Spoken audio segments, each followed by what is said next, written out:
आज हम लोग संस्कृत में संस्कृत के छठे नंबर चैप्टर को पढ़ेंगे, जिसका नाम है भारतीय संस्कारा, यानी कि भारतीय संस्कार, जो कि एक बहुत ही ज़्यादा महत्वपूर्ण चैप्टर है, क्योंकि इस चैप्टर से प्रत्येक वर्ष बहुत सारे प्रश्न आपके परीक्षा में पूछे जाते हैं। और आपके परीक्षा के लिए तो यह वाला चैप्टर महत्वपूर्ण है ही, साथ ही साथ आपके ज़िंदगी के लिए, आपके जीवन के लिए भी यह चैप्टर बहुत बड़ा मायने रखता है, क्योंकि इस चैप्टर में संस्कार के बारे में बताया गया है। और आप लोग जानते हैं कि मनुष्य के जीवन में संस्कार का क्या रोल होता है, क्या योगदान होता है। आप लोग जानते हैं कि संस्कार से ही कोई व्यक्ति आगे बढ़ता है और संस्कार से ही कोई व्यक्ति नीचे चला जाता है। आप लोग जानते हैं कि संस्कार से ही कोई व्यक्ति सक्सेसफुल होता है, क्योंकि एक बात जो हम अभी बोलने जा रहे हैं, इसे आप लोग जरूर ध्यान रखिएगा कि जिस व्यक्ति का जैसा होता है संस्कार, उसका वैसा ही होता है विचार, और जिसका जैसा होता है विचार, उसका वैसा ही होता है व्यवहार, और जिसका जैसा होता है व्यवहार, उसका वैसा ही होता है प्रचार, और जिसका एक बार बढ़ गया प्रचार, उसका अपने आप बढ़ेगा व्यापार। क्योंकि आप लोग जानते हैं कि जिसका प्रचार बढ़ता है उसी का व्यापार भी बढ़ता है, और जिसका बढ़ गया व्यापार, उसका सपना हो जाएगा साकार। इसलिए यदि सपना साकार करना है तो संस्कार लाइए, संस्कार अपने जीवन में लाइए, क्योंकि संस्कार बहुत ही ज़्यादा महत्वपूर्ण है। हम देखते हैं कि बहुत सारे बच्चे ऐसे हैं जिनमें संस्कार की बहुत कमी है। उनसे हम रिक्वेस्ट करते हैं, उनके माता पिता से रिक्वेस्ट करते हैं कि अपने बच्चों में संस्कार लाइए, क्योंकि जब तक संस्कार नहीं है तब तक आपका जीवन कुछ भी नहीं है। संस्कार के कारण ही कोई व्यक्ति आगे जाता है, शिखर तक पहुंचता है, और संस्कार के कारण ही कोई पाताल में भी चला जाता है, धरती में समा जाता है, यानी कि बहुत नीचे चला जाता है, जिसका कोई वैल्यू नहीं है। इसलिए संस्कार बहुत बड़ा मायने रखता है आपके जीवन में। तो खैर, जो भी बात हम बोले वह तो आपके जीवन में लाना बहुत ही ज़्यादा जरूरी है। फिलहाल हम लोग यहाँ पर भारतीय संस्कार चैप्टर को पढ़ेंगे। ध्यान रखिएगा, आपका चैप्टर का नाम है भारतीय संस्कार, इसलिए सबसे पहले हम आपको संस्कार के बारे में बताएंगे, जो कि आपके पुस्तक में पढ़ना है कि 16 प्रकार के संस्कार होते हैं। तो आज हम आपको सबसे पहले 16 संस्कार के बारे में बताएंगे, जो कि आपके किताब में पढ़ना है और आपके परीक्षा में भी पूछा जाता है। लेकिन उसके पहले यदि आप लोग चैनल पर नए हैं तो चैनल को जरूर सब्सक्राइब कर लीजिएगा, ताकि आगे के भी हर एक वीडियो का नोटिफिकेशन आपको मिल सके। तो चलिए सबसे पहले हम लोग संस्कार के बारे में जानते हैं। कह रहा है कि गृह सूत्रों में 16 संस्कारों का उल्लेख है, जो व्यक्ति के जन्म से लेकर के मृत्यु के बाद संपन्न किया जाता है। यानी कि जब व्यक्ति का जन्म होता है और जब व्यक्ति का मृत्यु होता है, उसके बीच में सारे संस्कार को लागू किया जाता है। इसके बाद ही किसी भी व्यक्ति का जीवन संपन्न होता है। तो चलिए संस्कार का अर्थ क्या होता है इसके बारे में हम लोग समझते हैं, और संस्कार का उद्देश्य क्या होता है इसके बारे में हम लोग समझते हैं, यानी कि संस्कार क्यों जरूरी होता है। तो अभी हम आपको तो बताए ही कि संस्कार क्यों जरूरी होता है, लेकिन जो आपके किताब में पढ़ना है कि संस्कार का अर्थ होता है संशोधन या परिशोधन करना। मतलब संस्कार से ही होता है संशोधन या फिर परिशोधन। ध्यान रखिएगा। और संस्कार का उद्देश्य होता है नैतिकता का विकास करना, किसी व्यक्ति के जीवन में नैतिकता का विकास करना, उत्तम नागरिकता तैयार करना, या फिर मानवीय व्यक्तित्व का विकास करना।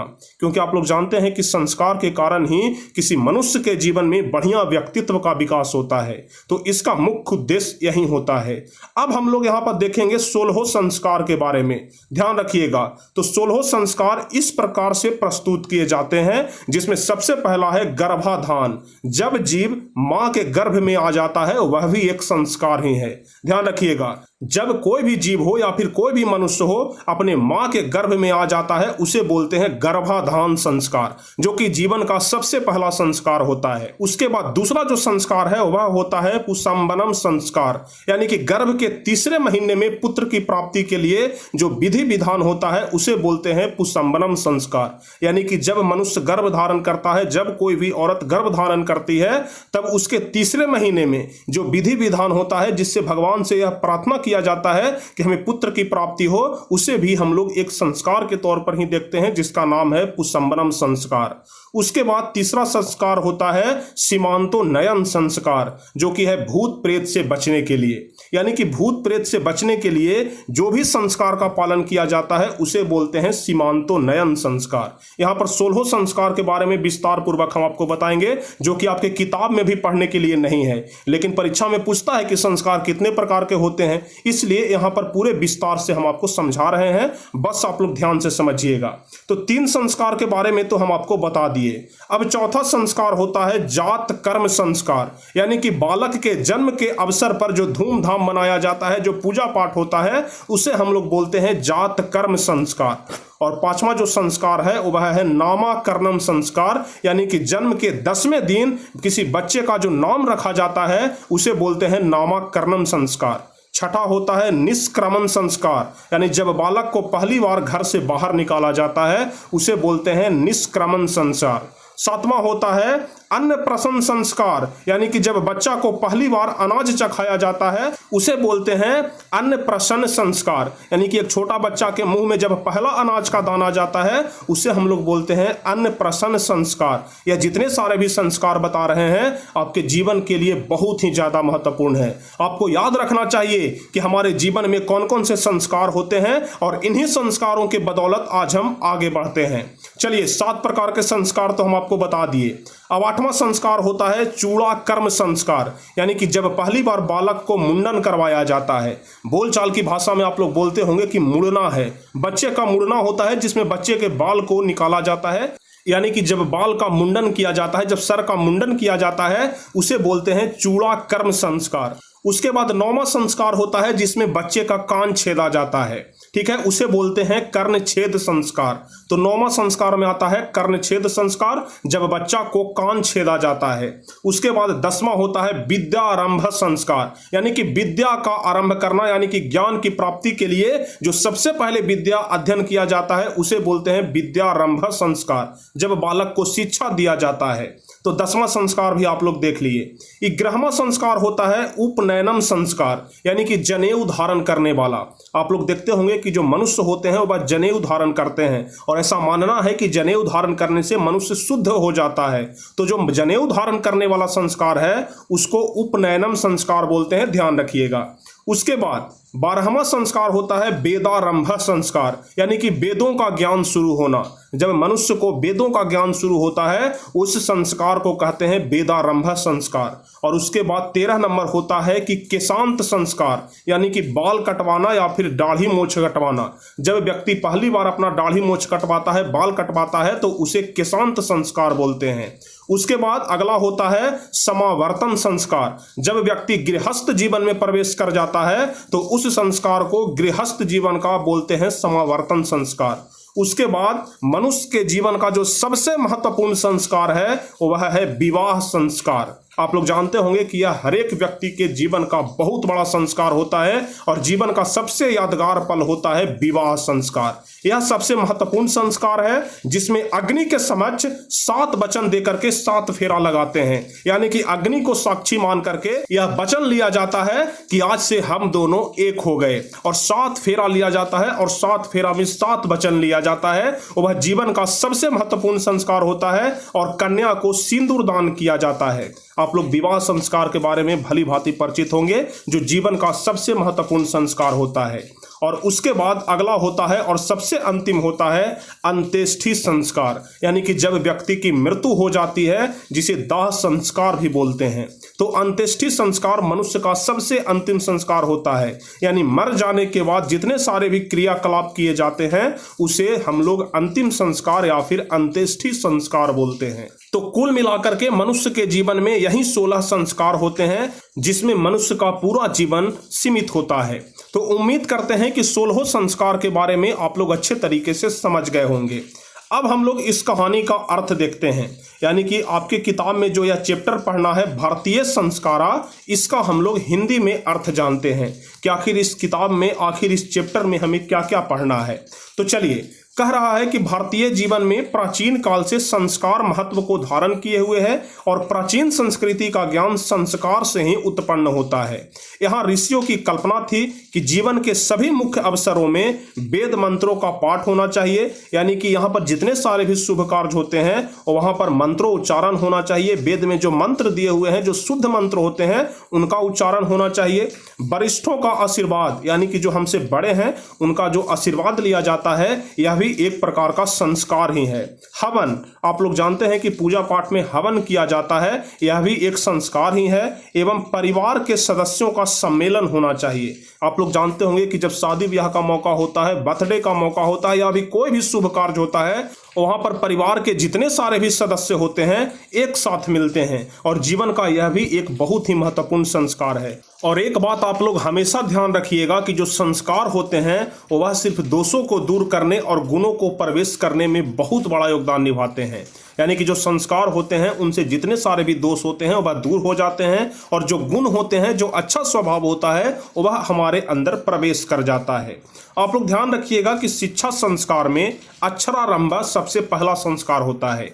यानी कि जब मनुष्य शिक्षा ग्रहण करता है तो जो सबसे पहला संस्कार होता है वह अक्षरारंभ, और अक्षरारंभ में होता है क्या कि शिशु अक्षर को लिखना, अंक को लिखना शुरू करता है। तो यहाँ पर हम आपको शिक्षा संस्कार के जुड़े कुछ महत्वपूर्ण बात बता रहे हैं, आप लोग ध्यान रखिएगा। कह रहा है कि शिक्षा संस्कार में अक्षरारंभ, उपनयनम, वेदारंभ, उसके बाद है केशांत, समापवर्तन संस्कार की कल्पना की गई है। अब हम लोग समझते हैं कि यह सभी संस्कार का क्या क्या काम होता है और कब यह संस्कार लागू होता है। तो देखिए, अक्षरारंभ में शिशु अक्षर लेखन, अंक लेखन इत्यादि प्रारंभ करता है। यानी कि अक्षरारंभ संस्कार में जो बच्चा होता है वह अक्षर लिखना शुरू करता है। जैसे बचपन में आप लोगों को सिखाया जाता है कि बाबू क लिखो, ख लिखो, ग लिखो, ABCD लिखो, 1 लिखो, 2 लिखो, 4 लिखो। इस प्रकार से जो अक्षर लेखन होता है, अंक लेखन होता है, यह अक्षरारंभ संस्कार के अंतर्गत आता है। उपनयनम संस्कार का अर्थ होता है कि गुरु के द्वारा शिष्य को अपने घर में लाया जाना। यानी कि जब पहले के जमाना में आप लोग देखते होंगे कि जो शिष्य होता था वह गुरु के घर में चला जाता था और शिक्षा ग्रहण करता था, तो उस संस्कार को उपनयनम संस्कार बोला जाता है।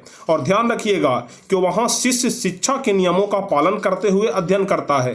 यानी कि शिक्षा के नियम का जो भी पालन होता है, जो भी नियम कानून होता है, जो भी कायदा कानून होता है, उसका पालन करना पड़ता है गुरु के घर पर। तो ध्यान रखिएगा कि प्राचीन काल में शिष्य को ब्रह्मचारी कहा जाता था। यहां से एक ऑब्जेक्टिव क्वेश्चन आपके परीक्षा में पूछेगा कि पहले शिष्य को क्या कहा जाता था। तो आप लोग ध्यान रखिएगा कि प्राचीन काल में शिष्य को ब्रह्मचारी कहा जाता था।